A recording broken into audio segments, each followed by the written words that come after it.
vivo con una condición que se llama parálisis cerebral. La gente escucha parálisis cerebral y piensa que tengo el cerebro paralizado, o sea, que no me sirve el cerebro de alguna forma. Desde muy niño, mis papás alimentaron mucho mi curiosidad. Yo veía que mis primos, que ya tenían 6, 7 años, pues ya corrían o ya jugaban fútbol o cosas así. Mis papás me contaban que de niño yo les preguntaba, ¿y a mí cuándo me va a tocar caminar? Porque no es lo mismo burlarme de la discapacidad que hablar de lo que vivo. Y mi papá me inculcó mucho esta idea de si hay algo que no puedes hacer, busca otra manera de hacerlo. Y si después de buscar muchas formas de hacerlo sigues sin poderlo hacer, no importa. Hay otras cosas que podrás hacer. Ustedes están muy preocupados por incluir, pero no están preocupados en qué de lo que hago, o qué de lo que digo, o qué de lo que pienso excluye a alguien. Tal vez yo estoy obligando a la persona sorda a entender las emociones de la manera en que las entiendo yo oyente. Creo que la barrera más grande que existe para las personas con discapacidad son tus prejuicios. Creo que la gente le está perdiendo el miedo a abrir espacios a personas con discapacidad y eso es bueno. Hello, ¿cómo están? Estamos en otro episodio más de Ti y tenemos aquí un invitado que es Quique Vázquez. ¡Holi! Oigan, estoy súper emocionada porque estoy platicando aquí antes como 20 minutos y está muy interesante todo lo que vamos a hablar, pero bueno, Quique Vázquez, para los que no lo conocen, que se me haría muy raro, la verdad, es estandopero, comediante y activista de parálisis cerebral. Entonces, Quique, platícanos un poco de ti. Uf, qué emoción estar acá. Siempre me ha interesado compartir espacios y platicar con gente que está luchando por la inclusión, pero por la verdadera inclusión, porque luego hay mucha gente que cree que ya nada más estar en el mismo lugar que una persona con discapacidad ya es ser incluyente, y creo que hay muchas cosas de fondo que no se platican y que deberían hablarse para que la gente lo entienda, y más la comunidad sorda, que a mí lo que más me llama la atención de la exclusión que sufre la comunidad sorda es que es una exclusión casi que exclusivamente lingüística, y que a partir de ahí se viene toda una serie de barreras y de prejuicios que impiden que la comunidad sorda pueda formar parte de una manera más activa del mundo en el que vivimos. Y pues nada, estoy muy emocionado de compartir esto contigo. Oye, Giga, y por ejemplo, para dar un poco de contexto, yo sé que tu nombre en redes es Quique Bien Parado, ¿no? Uh-huh. ¿Por qué Quique Bien Parado y a qué se deriva y cómo podemos asociarte con el tema de discapacidad? Porque sé que también es activista de ese tema. Ah, ok. Quique Bien Parado, el nombre surgió porque antes tenía un chiste de que hago stand-up, y stand-up en inglés significa estar de pie. Pero no puedo estar de pie, o sea, porque me veo chueco, estoy mal parado. Entonces, mira, ahí va el bien parado, y lo usaban como a forma de broma o de sarcasmo, de decir, el güey no se puede parar bien, pero hace buen stand-up. Oh, okay. Entonces, por eso es Quique Bien Parado. Entonces, me gusta. De ahí surgió, y no me puedo parar bien porque vivo con una condición que se llama parálisis cerebral, que hace rato me preguntabas, ¿pero cómo? No, o sea, explícame qué es. Sí, entonces, o sea, en mi cabeza yo no pensaría verte a ti y decir, es parálisis cerebral. Yo pensaría como, le pasó algo en la pierna o algo así, pero no parálisis cerebral. Sí, lo atropelló una moto o algo, ¿no? O en el súper le dieron hacia atrás con el cochecito y ya. No, la parálisis cerebral es un nombre muy escandaloso. O sea, la gente escucha parálisis cerebral y piensa que tengo el cerebro paralizado, o sea, que no me sirve el cerebro de alguna forma. Sí, claro. Pero no, la parálisis cerebral se llama así porque, digamos que para que los músculos del cuerpo puedan funcionar, el cerebro manda una señal eléctrica al músculo para que se pueda mover o que se pueda relajar. Entonces, la parálisis cerebral se llama así porque la señal eléctrica que va del cerebro al músculo no llega de la manera adecuada, y entonces eso hace que no se pueda mover. Okay. Por eso es parálisis cerebral, es una parálisis muscular que viene de la señal eléctrica del cerebro. Entonces, muy al principio, por ahí del 2011, 2010, una de mis primeros intereses como activista, era que le cambiaran el nombre de parálisis cerebral a trastorno neuromotor, que tiene más sentido, porque parálisis cerebral se presta a mucha confusión. Pero si tú desde el nombre dices es un trastorno neuromotor, dices, tiene que ver algo con las neuronas y con moverse.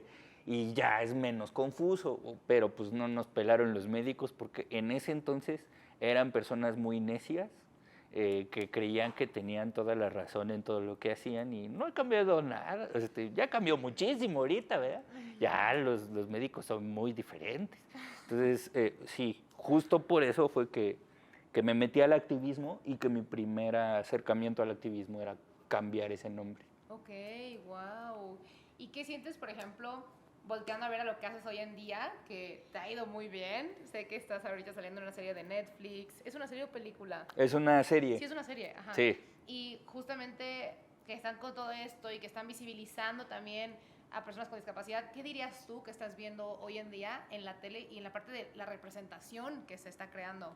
Creo que la gente le está perdiendo el miedo a abrir espacios a personas con discapacidad, y eso es bueno, porque siempre es bueno saber de primera mano la experiencia de las personas con discapacidad, porque antes siento que las personas con discapacidad dependíamos de que una persona hegemónica nos prestara su espacio para que nosotros dijéramos lo que esa persona nos dijera, lo que estaba bueno decir. Y creo que ahora, gracias a las redes sociales, muchas personas con discapacidad hablan en primera persona de lo que viven, de lo que piensan, de lo que sienten, y creo que eso está súper bueno. Y ahora, con la serie, algo que me gustó mucho que pasó es que al menos en el crew que trabajamos, tanto a nivel operadores de cámara, la gente que acomoda pues, los cables, los de catering, todos, tenían este prejuicio de va a ser un pedo trabajar con una persona con discapacidad. O sea, para quien no lo sepa, en el gremio audiovisual se dice que evites trabajar con niños, con perros y con gente disca, porque en sus cabezas significaba tener que hacer ajustes muy cañones en los entornos para poder trabajar. Y a partir de la serie, al menos el crew y los productores y todo se dieron cuenta de que a lo mejor con niños y con perros sí es más difícil, pero con personas con discapacidad no tanto. Wow. Que los ajustes que tenían que hacer eran mínimos a comparación de lo que ellos pensaban que iba a ser.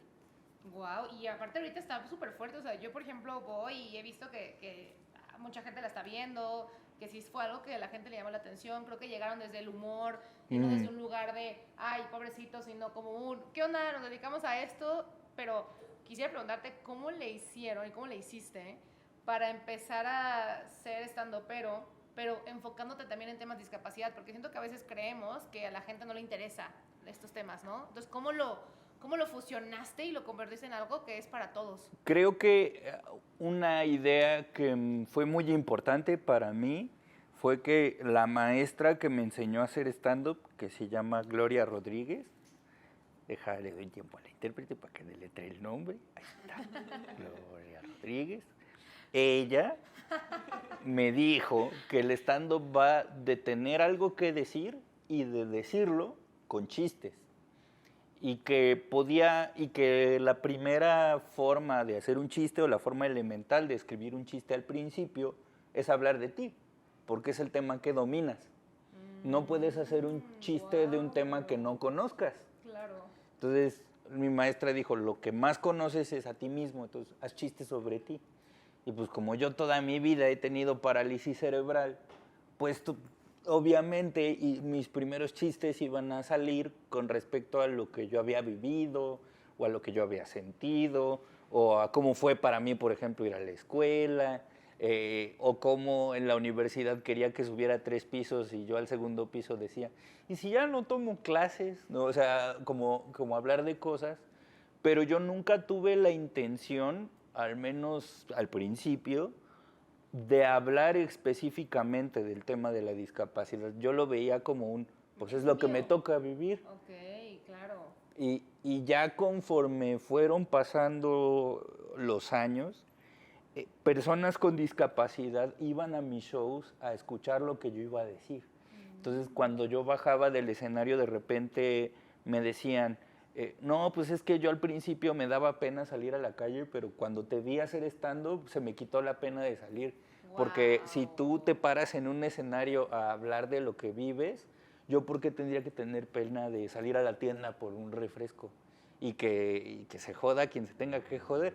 Entonces, cuando eso me empezó a pasar, fue que empecé también a tener una responsabilidad sobre qué decía acerca de la discapacidad y cómo lo decía. Claro. Porque no es lo mismo burlarme de la discapacidad Bueno, que hablar de lo que vivo, que es bien diferente. Que ahí, por ejemplo, justo te lo pregunto porque yo decía, ¿cuál es la diferencia entre que lleguen y te quieran hacer un chiste, hago una burla, porque se ha presentado esta parte? O sea, justo ahorita que lo dices, no es lo mismo. ¿Cómo que dijiste la diferencia? Sí, no es lo mismo un chiste que una burla, y no es lo mismo burlarme de la condición que tengo o que tienen otras personas a hablar de lo que vivo diario. Claro.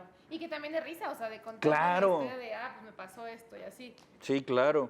Okay. Y creo que mucha gente sí confunde una burla con un chiste y no es lo mismo.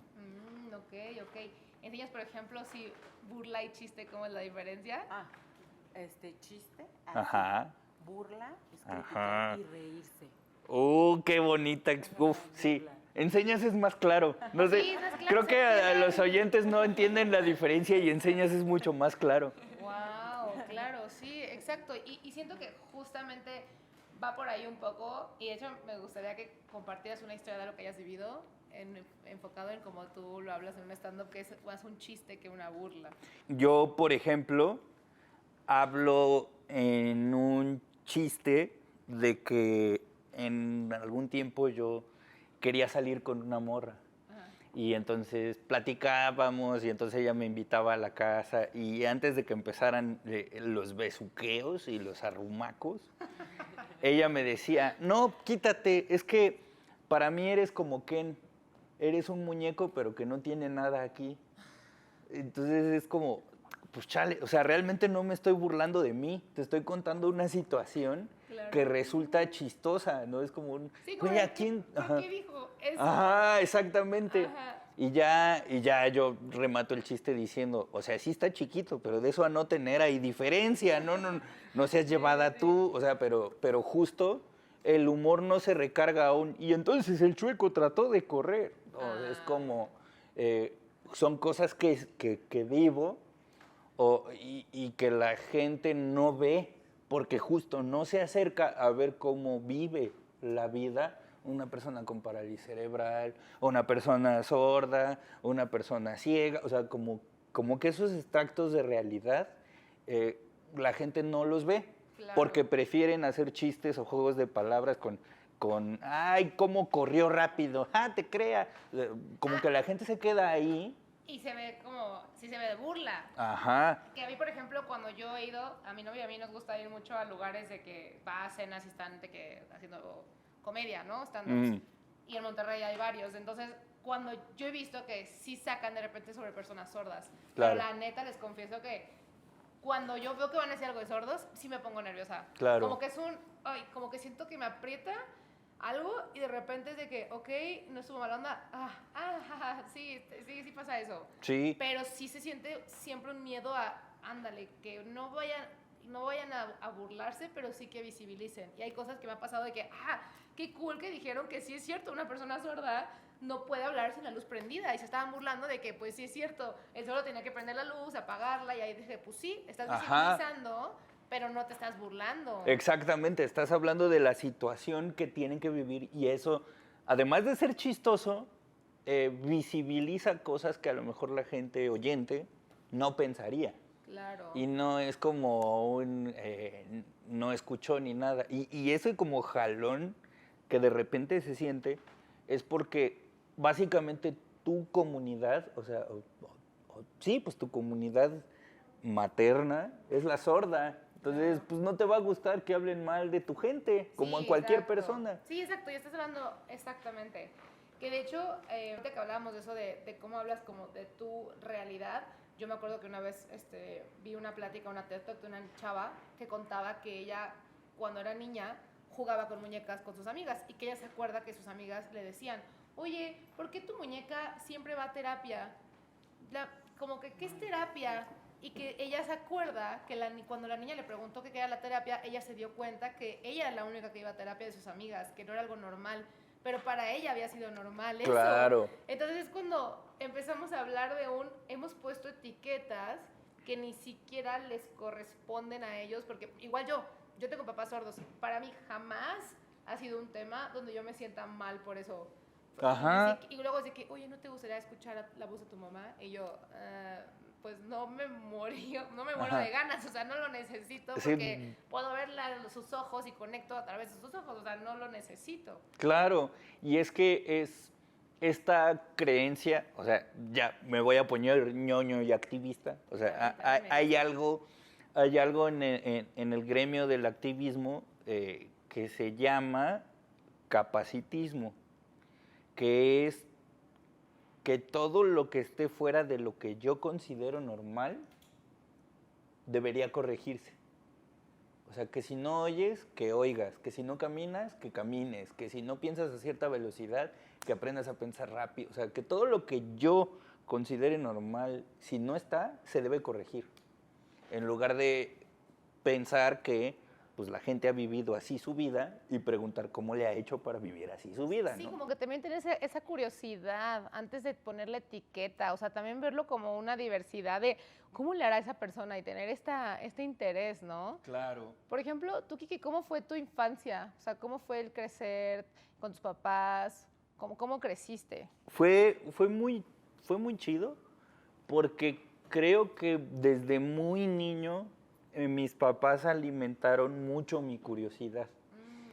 Me dejaban preguntar y cuando yo preguntaba, en lugar de interpretarlo de cierta manera, mucho su actitud era como, pues, me resolvían la duda, o si no lo sabían, era como, pues investigamos o preguntamos con alguien que sí sepa. Pero como que nunca me escondieron nada, nunca me mintieron. Entonces había preguntas muy incómodas, como por ejemplo, yo empecé a caminar a los 5 años y yo veía que mis primos que ya tenían 6, 7 años, pues ya corrían o ya jugaban fútbol o cosas así. Y mis papás me contaban que de niño yo les preguntaba, ¿y a mí cuándo me va a tocar caminar? Es una pregunta difícil, pero no era una pregunta que yo hiciera desde este lugar de, pobre de mí, mi miseria, que no camino. Era una pregunta que venía desde la curiosidad de, yo veo que niños caminan, pero yo no lo hago yo. O sea, más explíquenme si hay que llenar una forma o qué hay que hacer para caminar. Sí, o sea, genuinamente era un interés genuino, no había un juicio todavía ahí. Ajá. Okay. Los que meten el juicio son los adultos al respecto de esa pregunta. Entonces, mi mamá tomaba esas preguntas, o sea, se tomaba mucho tiempo en pensar cómo lo iba a responder. Y me acuerdo que cuando le pregunté de qué pensaba para darme una respuesta, me dijo, es que cuando a mí me explicaron qué era la parálisis cerebral, me dijeron que a lo mejor la forma de mover tu cuerpo iba a ser diferente. Pero nunca me dijeron si sí ibas a poder o si no ibas a poder. Me dijeron, hay que ver si puede o no, con el tiempo vamos viendo. Entonces, yo no te podía decir que no ibas a caminar porque era mentirte, porque tenía 5 años y todavía faltaba un chorro de tiempo para ver qué posibilidades tenía tu cuerpo. Pero también era mentirte decir, pues cuando cumplas tanto, también era mentirte, porque qué tal que no. Y entonces yo decía, tengo que encontrar una respuesta que no se vaya para ninguno de los dos lados. Entonces lo que ella me decía era, pues no sé, es que hay gente que es buena para cosas y mala para cosas. Por ejemplo, tu primo es bueno para jugar fútbol, Claro. pero tú eres bueno para matemáticas. En ese entonces me gustaban mucho. Entonces, tú sumas rápido, él no suma rápido. Él corre rápido, tú no corres. Así es. O sea, hay gente que se le da fácil y hay gente a la que no se le da fácil. Y a ti no se te dio fácil caminar. Y así lo entendí. O sea, no era como, no me voy a poder mover o sí me voy a poder mover. Era como un, pues cada quien, ¿no? Y habrá que ver qué sí, qué no puedo hacer. Y que sí. Y mi papá me inculcó mucho esta idea de, si hay algo que no puedes hacer, busca otra manera de hacerlo. Y si después de buscar muchas formas de hacerlo sigues sin poderlo hacer, no importa, hay otras cosas que podrás hacer. Entonces, como que justo estas dos posturas de no meterme ideas definitivas, sino investigar, ayudó mucho a que yo viviera la parálisis cerebral y el tema de la discapacidad desde una postura bien diferente. Claro. Porque como mis papás jamás se metieron en esta onda de pobre de mí, pobres almas en desgracia, que a lo mejor y sí lo vivían, porque pues yo no sé, pero nunca lo vivieron frente a mí. Si no te lo instalaron. Ajá. Wow. Entonces creo que ahí fue que yo entendí que era un niño como los demás niños, pero como con un cuerpo diferente al de los demás niños. Claro. Pero no dejaba de ser un niño como los demás niños, pues. Wow. Y entonces tú te acuerdas como que jugabas y todo y sabías y tenías presente que tu cuerpo era diferente o ya después ya te daba igual y ya era como algo parte de tu vida. Pues es que sí, o sea, yo sí sentía que mi cuerpo iba a un ritmo distinto que los demás, ¿no? O sea, yo veía que los demás corrían y yo no me podía parar, pero después me paré y después caminé. Entonces yo lo que empezaba a hacer era que le empecé a perder gusto a las cosas que tenían que ver con cosas que yo no podía hacer. Por ejemplo, jugar fútbol. El fútbol no me gusta. Desde niño no me gusta porque nunca lo pude jugar bien. Entonces, ¿a qué persona en el mundo le gustan las cosas que no puede hacer? Que, híjole, vamos a tocar algo bien interesante, porque yo he visto mucho esta parte de que vemos fotos de niños con una prótesis, y es de que si él puede jugar fútbol, tú también puedes.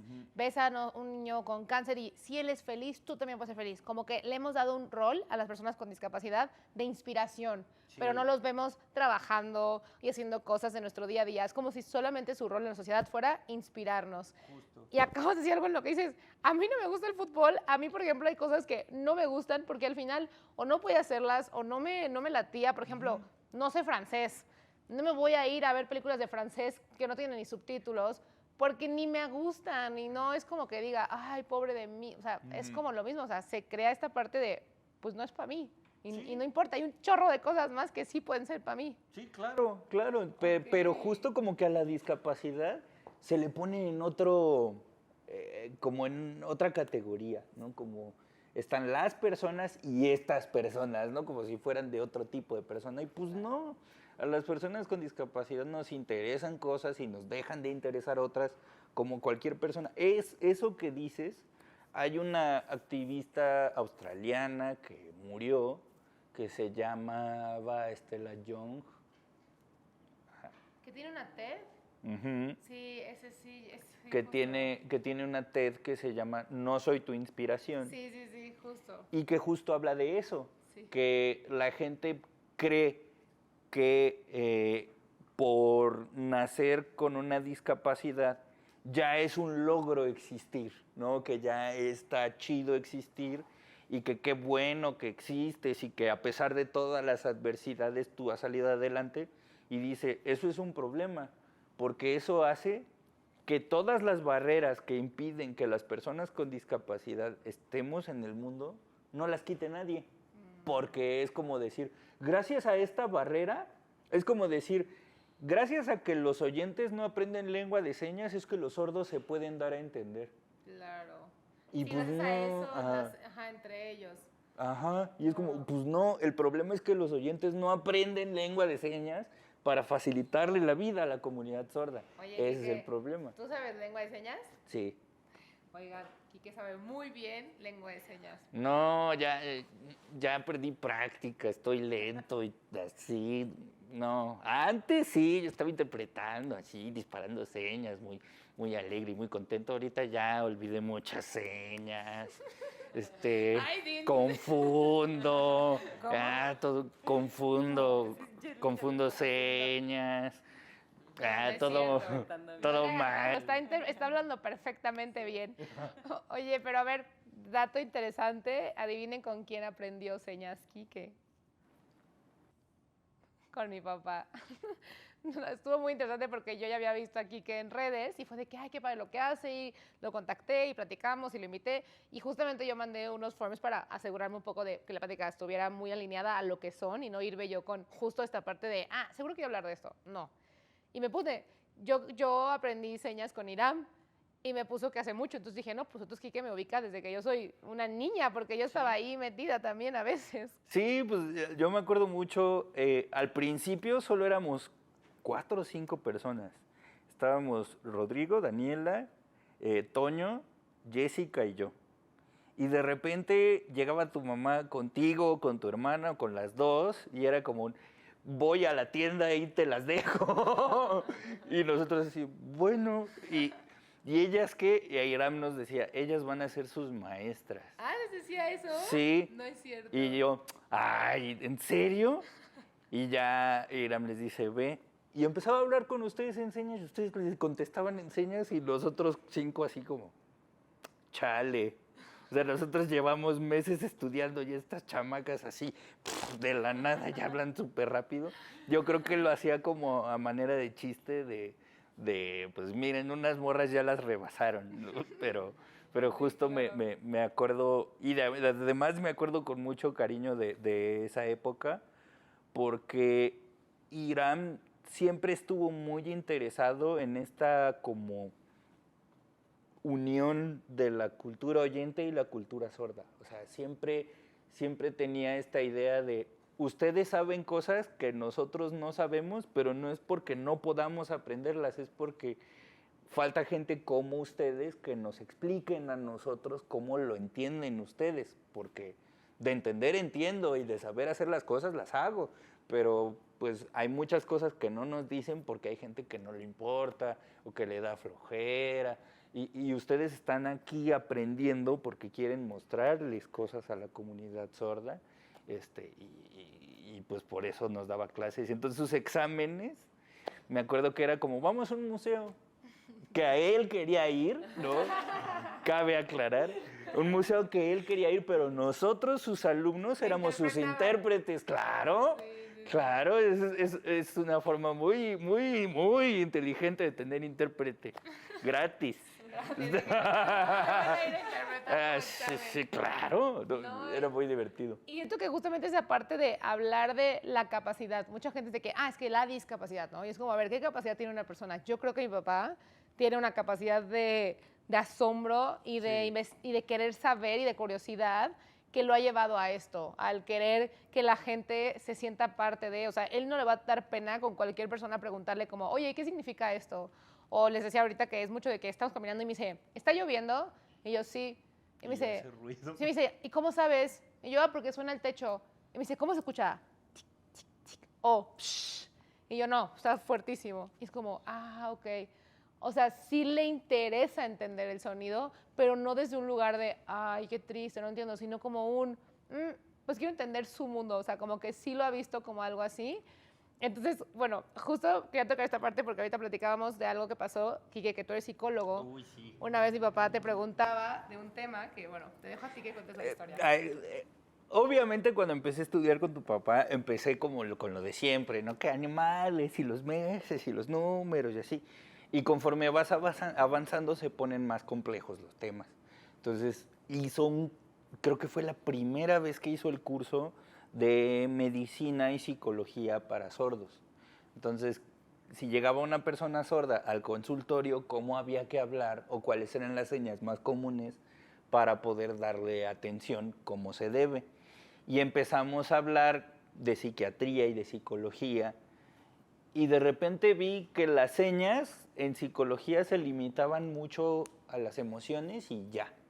O sea, que si contento, que si muy triste, que si serio, que si tímido y así. Y yo dije, no, pero espérame, ¿y qué onda con las enfermedades mentales? Y ahí me dijo, ¿cómo? Yo, sí, o sea, enfermedades como la depresión, y se lo describí, porque yo no sabía si en ese entonces había una seña o no. Y me dice, ¿pero cómo depresión? Y yo, cuando me hizo esa pregunta, yo caí en cuenta de que quizá en la comunidad sorda no había un concepto para hablar de la depresión, y yo entré en un dilema moral, un poco, porque hay un fenómeno que se llama audismo, que es que la persona oyente mete una palabra a la comunidad sorda, pero al meter la palabra a la comunidad sorda, le está metiendo una realidad que a lo mejor ellos no viven. Por ejemplo, los sordos no, o sea, entienden que alguien está muy deprimido o que no tiene ganas de hacer nada, pero el concepto de depresión no está. Sí, No por quiere ejemplo, decir... pensaría de que, ay, estoy muy triste, bueno, te estoy contando también Ajá, como bueno, contexto, sí.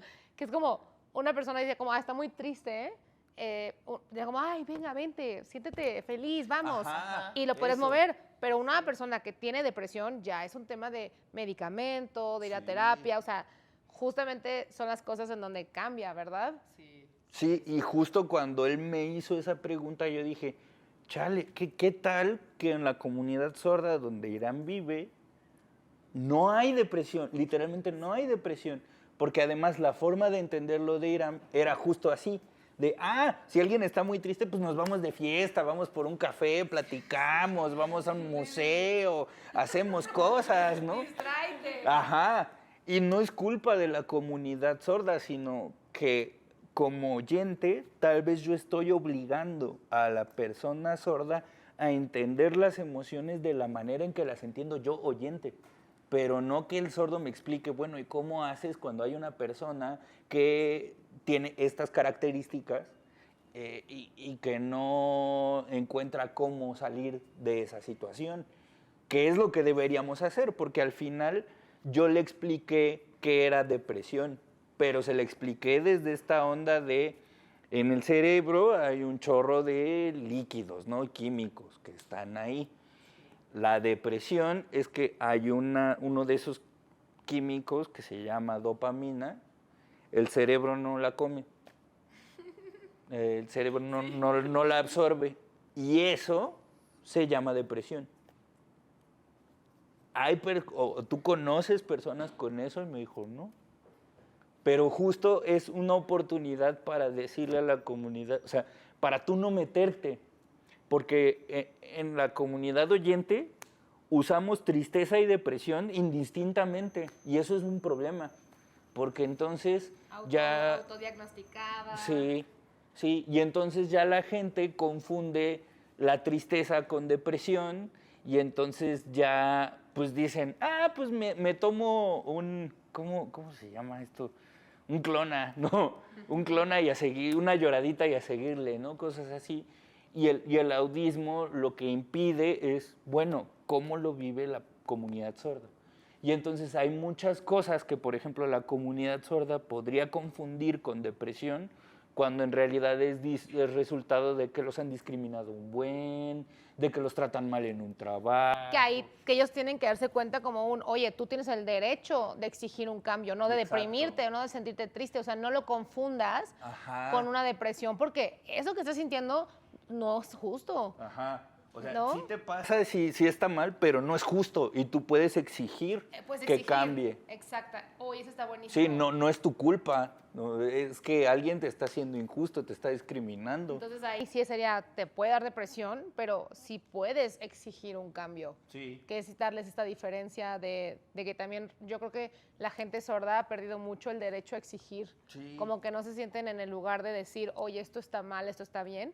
Y de hecho hay un término que a mí me gustó mucho, que justo hablando de este tema y viendo un poco la otra parte, hablan de una tribu en África que ellos tenían pues el color azul, lo veían en la paleta de colores del verde, cuando estaban identificando su lenguaje, o sea, su comunicación. Entonces, nuestro azul para ellos era un verde. Entonces, era impresionante cómo solo el hecho de ponerle la palabra verde les cambiaba toda la realidad a ellos, porque para nosotros un azul sería el cielo, tal, pero si nosotros viéramos verde el cielo, y vemos una nube. O sea, como que puede cambiar todo. Todo, ajá. Entonces es como el poder del ponerle a un nombre, una seña, pero también la responsabilidad que conlleva. Y a mí eso era lo que me angustiaba muchísimo. Wow, Porque cuando yo le di, o sea, dependía de cómo le explicaba yo la depresión, que eso cambiara. Claro. Porque al final, cuando se lo expliqué así, como un desequilibrio en los químicos del cuerpo, él dijo,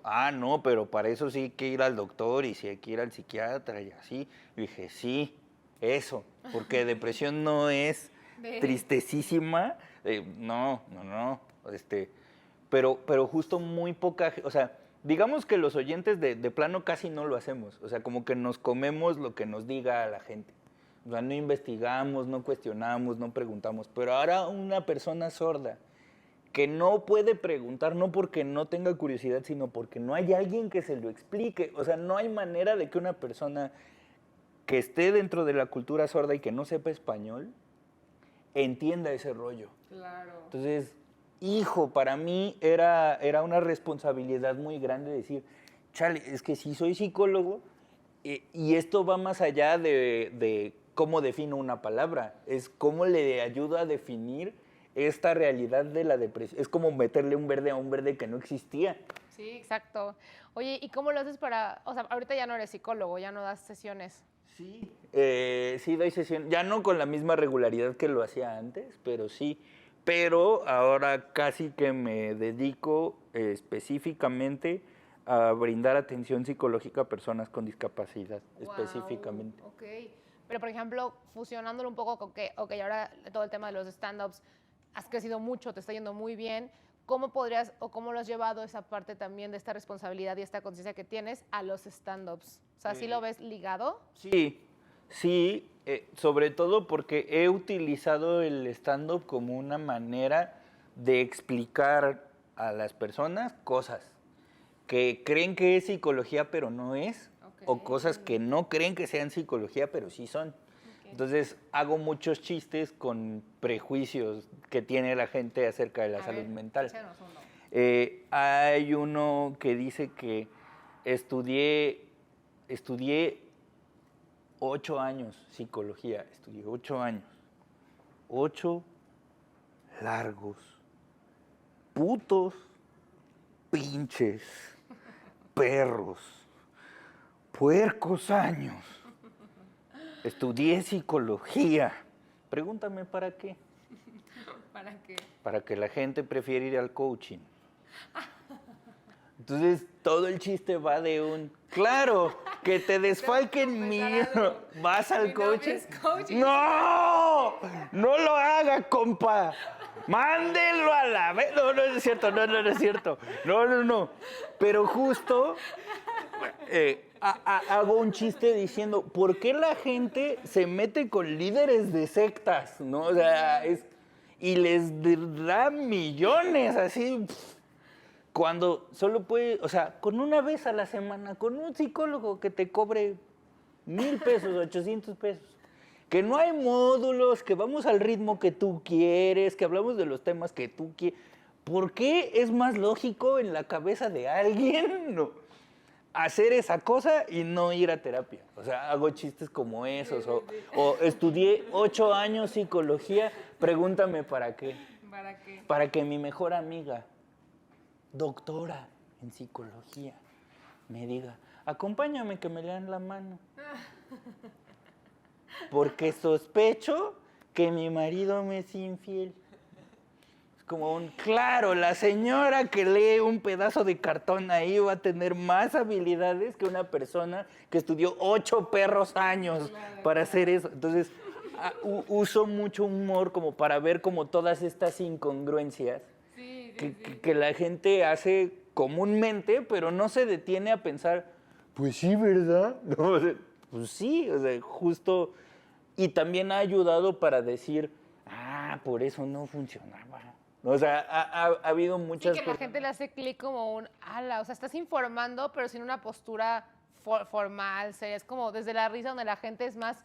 Y siento que, bueno, yo de lo que veo en ti, eres muy bueno yendo al grano, ¿no? O sea, como que has agarrado esa habilidad por el stand-up. Sí, es que aunque no lo crean, escribir un chiste tiene mucho trabajo detrás. Y una premisa para escribir un chiste o una regla para escribir un chiste es que tiene que sorprender a la persona que lo vea o que lo escuche. Y para poder sorprender tienes que ser muy conciso. O sea, tienes que meterle una imagen mental a una persona y luego cambiarla para sorprenderlo. Y no, si te llevas más tiempo, pues ya las personas te leen como... Ya ven lo que vas a decir. Ya ven lo que vas Sí, a ahorita decir. yo dije, bueno, pues no sé qué va a pasar. Y de repente te saliste con el coaching y yo, a la madre, ¿cómo le explico? Sí, Ok, sí. Entonces, wow. justo por eso me ha ayudado a ser un poco más conciso.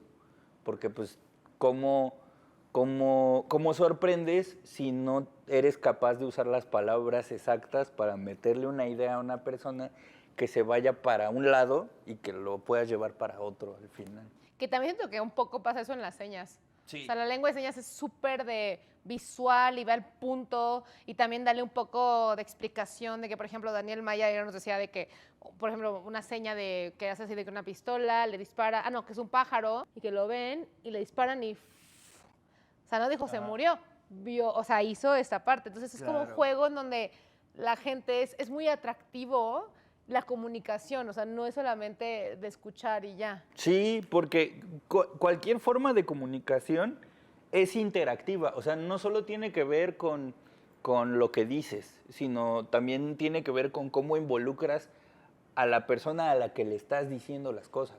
O sea, por eso este argumento bastante menso de yo soy responsable de lo que digo, pero no de lo que entiendes, se me hace súper ignorante, porque justo la manera en que lo digas depende de cómo lo vas a entender tú. Sí, claro. Entonces, Sí, como ver también esta parte tuya en donde dices, ¿por qué tú también estás como que creando de cierta forma eso? O sea, ver si hay una intención, o sea, igual otra vez, si yo Claro. llego y te pregunto algo como de, oye, que hay una pregunta, ¿y qué es esto?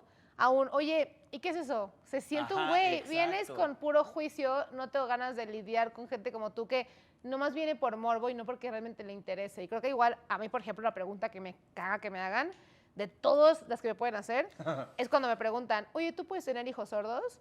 Porque si es un feeling de, güey, pues no sé, pues cualquiera en realidad. o sea, cualquiera, pero como que me la hacen a mí muy, muy de frente y siento que es un sentimiento de, pues, ¿qué te contesto? O sea, pues sí o tal vez no, mi mamá no nació sorda, mi papá sí, y yo se escucho y mis papás son sordos, pues no sé, ¿sabes? Pero como que es una pregunta que conlleva mucha responsabilidad de fondo porque, a ver, güey, ¿vas a preguntar, te vas a quedar conmigo media hora a platicar para que platiquemos cool o nomás me vas a preguntar para moverme el tapete en donde también sí me despierta preguntas de me voy a mi casa manejando como, güey, ¿qué pedo? ¿Qué haría si tengo hijos sordos? ¿Les pondré implante o no? O sea, sí te despierta cosas donde la gente también tiene que tener cierta responsabilidad. Sí, porque a mí me pasa mucho que me preguntan de, o sea que si tú tienes hijos van a ser chuecos igual que tú.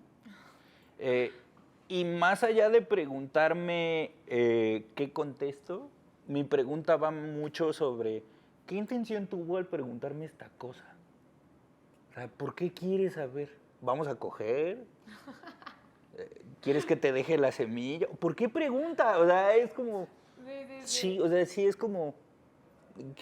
¿Qué mueve a la gente a preguntar esa cosa? Y siento que, al menos en el tema de la discapacidad, como que en afán de la ignorancia, o sea, como que la ignorancia es la excusa para ponerse bien violentos con la banda que vivimos en la comunidad disca, ¿no? ¿A qué persona no disca le preguntarías así de, ¿y si tenemos hijos van a ser chinos igual que tú? No, Sí, o sea, claro. no es una pregunta que tú hagas a cualquier persona, pero en afán de la ignorancia, de, es que soy ignorante y edúcame, se dan la libertad de hacer ese tipo de preguntas sin pensar en los alcances que tienen, o sea, o en lo agresivos que pueden ser, o en lo hostiles que pueden sonar. Sí, como que no me responsabilices de tu ignorancia. Ajá, así de por qué yo tendría que quitártela si el ignorante eres tú. Claro. Si yo ya sé la respuesta, ¿no? O sea, si el que investigó fui yo. Claro, que es que justamente siento que es otra vez esta parte de, está bien que quieras saber, que quieras conocer, pero ¿con qué intención? O sea, que la gente tenga muy Claro. clara cuál es la intención. Si es una intención de, oye, quiero saber más, quiero comunicarme, por ejemplo, ayer igual les platicaba, vino una persona sordociega y Ok. son del grupo de la Federación Nacional de Sordociegos de México. Y se acercaron y me dijeron como, oye, nada más te quisiéramos pedir que los videos sí se intencionen a apoyar, que no solamente a likes, a visibilizar y ya, sino a apoyar, porque ocupamos ayuda. Y yo les dije, oigan, Claro. tienen razón, claro que sí, antes de que se suba hay que platicar para ver a dónde vamos a mandar a la gente, o sea, que la gente que le dé like, porque claro que un video, yo tengo uno de una persona sordociega que me llegó a 2 millones de likes, o sea, explotó porque la gente le llama la atención, es una realidad que no nos podemos ni imaginar, pero sí siento que es esta parte de, ok, si ya te movió, haz algo con eso, o sea, que de hecho por eso estamos en el Museo de Memoria y Tolerancia, que está cool porque es el mensaje de acciona. O sea, ¿cómo lo vuelves algo así, no? Sí, claro. Y porque si no te quedas en lo que hablábamos hace rato de lo que le pasaba a Stella Young, de que tú eres un ejemplo de cómo, a pesar de la adversidad, y es como, no, pues es que yo me las tuve que ingeniar para poder estar en donde estoy, pero no me la pusiste fácil tú. Claro. La cuestión no es que exista yo, la cuestión es que debería haber más como yo a tu alrededor y no las hay. Ese es el problema. ¿Y por qué crees que no las hay? O sea, ¿realmente crees que es porque no hay tantas personas con discapacidad? ¿O hay un tema también de que o están solo en sus casas, les da pena salir? ¿Qué crees que está pasando de por qué no los vemos en la calle? Porque creo que actitudinalmente no hemos cambiado mucho con respecto a la discapacidad. O sea, de acuerdo a los censos que ha habido hasta el 2022, aproximadamente somos 21 millones de personas con discapacidad, las que pudieron contestar, porque ¿cuántos censos conoces que sepan señas, por ejemplo? No, y mi mamá tocaba, ni mi mamá ni le sabría de qué. Claro. Ni me van a saber señas, me van a dar un papel que ni entiendo porque soy una persona sorda y no me están dando un papel en donde haya un video y una persona sorda me está explicando o el intérprete me pregunte y se aseguren que yo entienda. No lo hay, claro que no lo hay. Entonces, hay 21 millones de los que pudieron contestar, ¿no? Que dicen que solo hay 2.2. Que ni de chiste. No manches, no. De verdad, sí. La comunidad sorda es muy grande. O sea, hacen congresos, es una locura, es un mundo totalmente. Pero haciendo cálculos solo matemáticos, 21 millones de personas con discapacidad que pudieron contestar. Y esos 20 millones de personas, digamos que viven mínimo en una familia de 4. Mínimo, así. Hay quienes viven con menos familia, hay quienes viven con más familia. Eso quiere decir que aproximadamente 80 millones de personas en este país conviven con la discapacidad. Claro. No que la vivan, sino que saben que existen personas con discapacidad. ¿Qué quiere decir? Que hay 80 millones de personas viviendo al lado de una persona con discapacidad, pero no vemos a las personas con discapacidad. ¿De quién será la culpa? ¿No? Si son 80 millones. Yo creo que es una cuestión comunitaria, que las actitudes hacia la discapacidad no han cambiado, que seguimos burlándonos de las personas con discapacidad, que seguimos pensando que no pueden hacer las cosas. Que siguen construyendo de que lugares donde hay un escalón para entrar, Ajá. que ni siquiera hasta te la piensas 2 veces de que no, ni se va a poder. Por ejemplo, una amiga que estudió arquitectura y trae ahorita un proyecto de cómo cambiar la infraestructura para personas que están en silla de ruedas y así, dice, el tema de los escalones, cuando vas a entrar a un lugar, es algo que se creó hace años para que no se metiera el agua. Ajá. Y es una tontería que no se han cuestionado cómo cambiar ya ese sistema, esa infraestructura, para que pensemos que pueda ser para todos y que si una persona en silla de ruedas viene o con cualquier tipo de discapacidad, pueda entrar perfectamente. Sí, y que además la gente cree que es carísimo hacerlo, pero si le preguntas a un arquitecto, cuesta exactamente el mismo varo poner una escalera que poner una rampa. El mismo varo. Entonces es como pues no creo que sea problema de falta de varo o de infraestructura, creo que... Es de que la gente vive en chinga y no está conectada y no sabe, falta de... Otra vez no los ven. Ajá. Piensan que no van a venir, no van a ir a verlos. Y es algo... hace poco una curadora de un museo me invitó a hablar de si hay museos incluyentes. Y yo les dije que no. No hay, son muy pocos. Hay muchos que pretenden serlo, pero son muy pocos. porque el arte sigue estando pensado para que el hegemónico vaya y lo disfrute.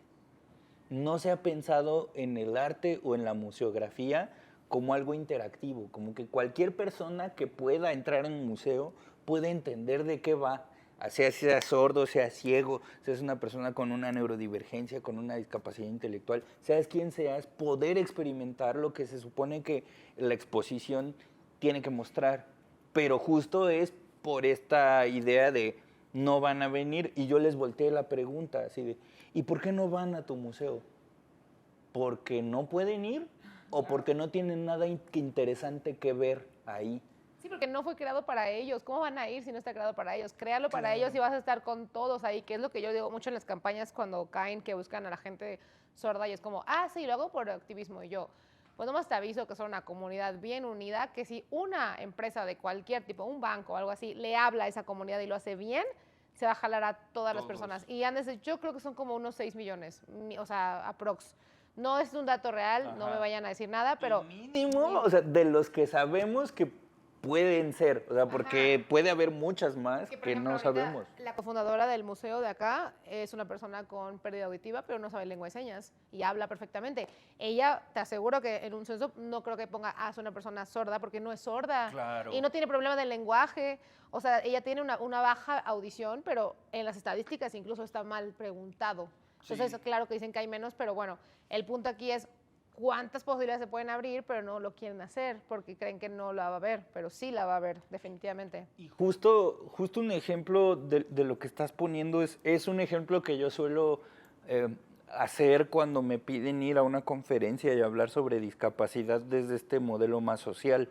Porque yo empiezo a dar mi conferencia y todo el mundo así, como siempre, así, algunos en su celular, algunos sí ponen atención, algunos no.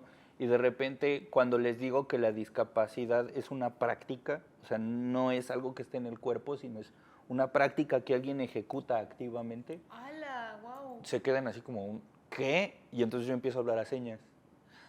Y entonces la gente no empieza a entender y empieza a entrar en crisis. Y empieza a preguntar, ¿qué estás diciendo? O si saben que alguien está aprendiendo señas, ¿qué dijo? Y como obviamente hablo señas más o menos bien, pues alguien que apenas va aprendiendo no me va a seguir el ritmo. Entonces, paro de hablar de señas y dije, ¿alguien entendió qué fue lo que dije? Y había uno o dos y le dije, y estoy en un auditorio de 100 personas. Oh. O sea, todos tienen su cuerpecito que funciona como funciona, ¿no? ¿Por qué no entendieron? ¿Son tontos? Y es como, no entendieron porque yo les puse una barrera. Yo discapacité este lugar. Yo convertí en este entorno en un entorno discapacitante. Yo, porque yo quise.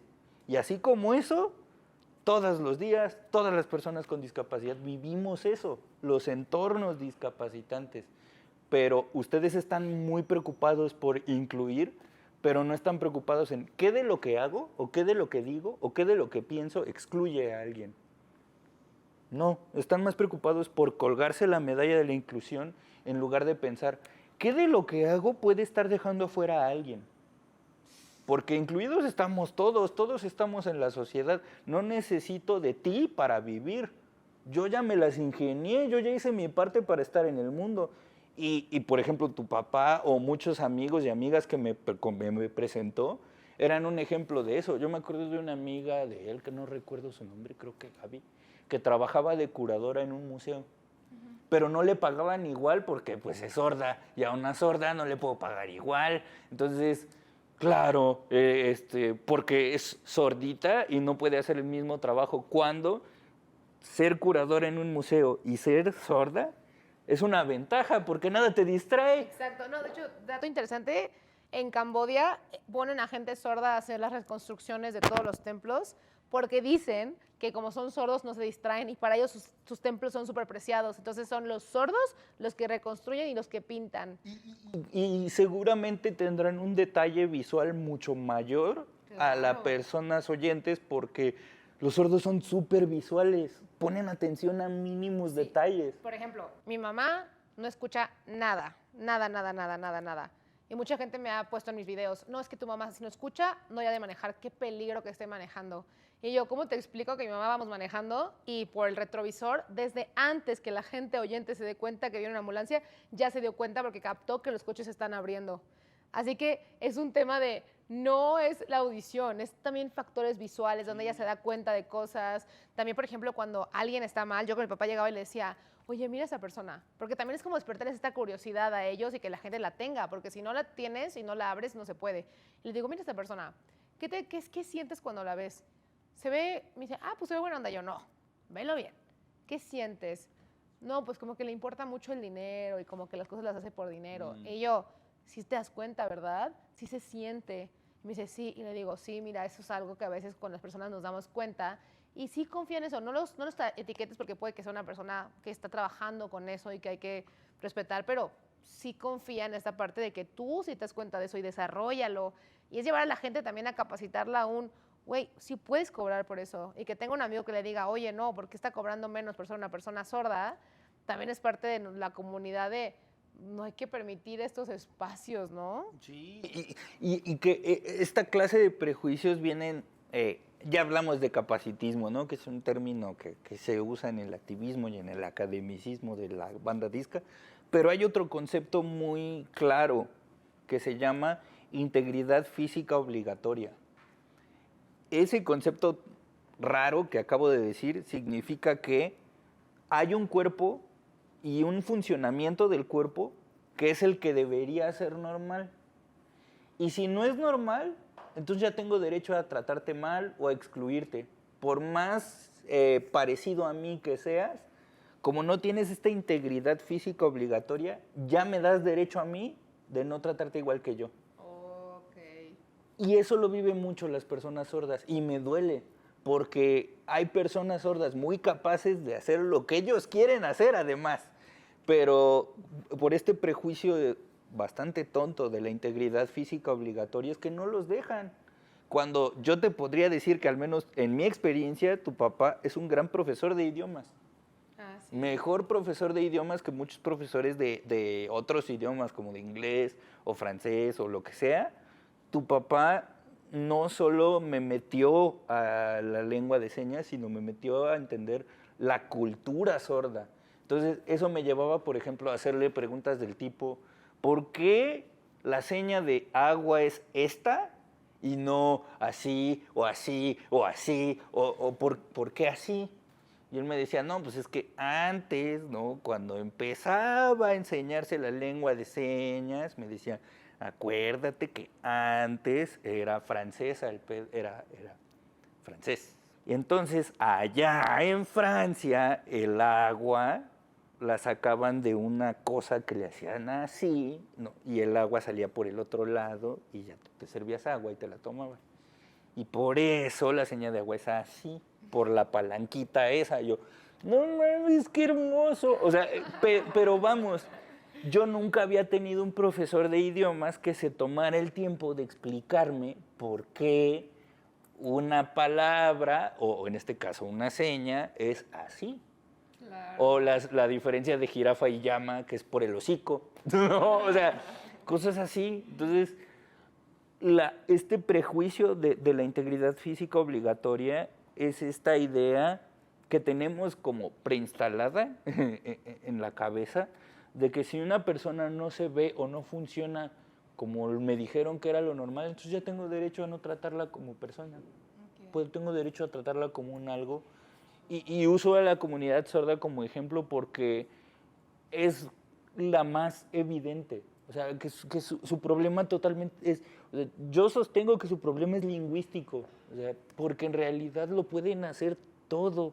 Si se los explicas, si te tomas el tiempo, lo hacen y lo hacen súper chido. Sí, pero como no escuchan, o como no escuchan al nivel que deberían escuchar, según esto, pues ya como que tienen derecho a no dejarlos pasar, a pagarles menos, a no dejarlos entrar a ciertos lugares, a no hacer fiestas en ciertos lugares. O sea, como que ya, solo por no tener eso, ya como si el hegemónico tuviera ya permiso de tratar feo a las personas. Claro que es así de fácil como esto. O sea, al final, esta conversación es una conversación normal, no está enfocada en las personas, está enfocada en todos. Claro. Y hay personas, intérpretes que están aquí explicando el mensaje en lengua de señas y es como eso puede pasar en todos lados, o sea, Ajá. y hay mucha gente que se está preparando como intérprete, que está aprendiendo lengua de señas, que está buscando chamba, y si queremos realmente elegir ser alguien que aporta y crear proyectos con propósito, creo que sería muy fácil también volver a ver esta posibilidad.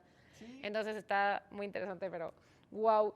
Y Quique, como, ¿qué te gustaría como dejarle a la gente, como un llamado que sientas que es importante, además de invitarlos a tu próxima presentación? Uy, sí. Ay, creo que la barrera más grande que existe para las personas con discapacidad son tus prejuicios.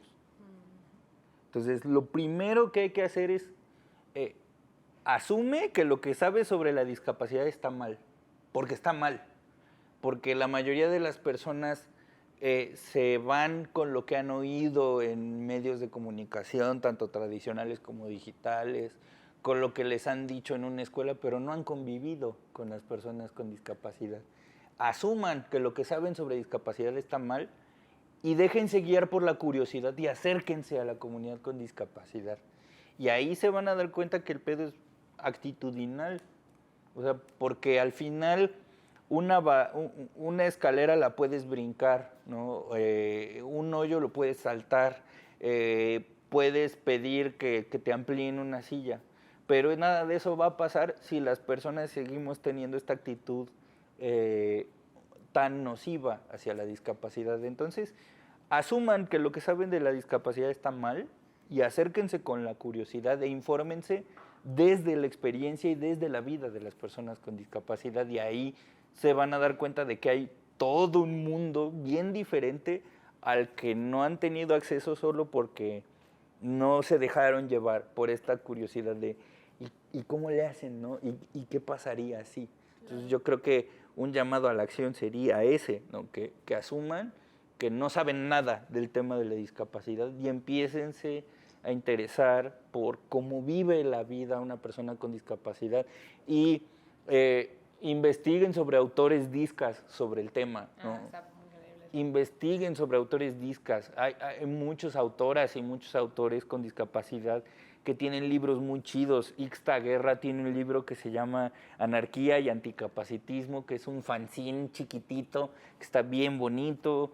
Norman Kung, Emma van der Klieft, hay muchísimos autores que hablan sobre la discapacidad desde de un lugar que no es la conmiseración y que no es la lástima, que incluso hay humor, ¿no? y que hay dibujos y que hay ejercicios y que hay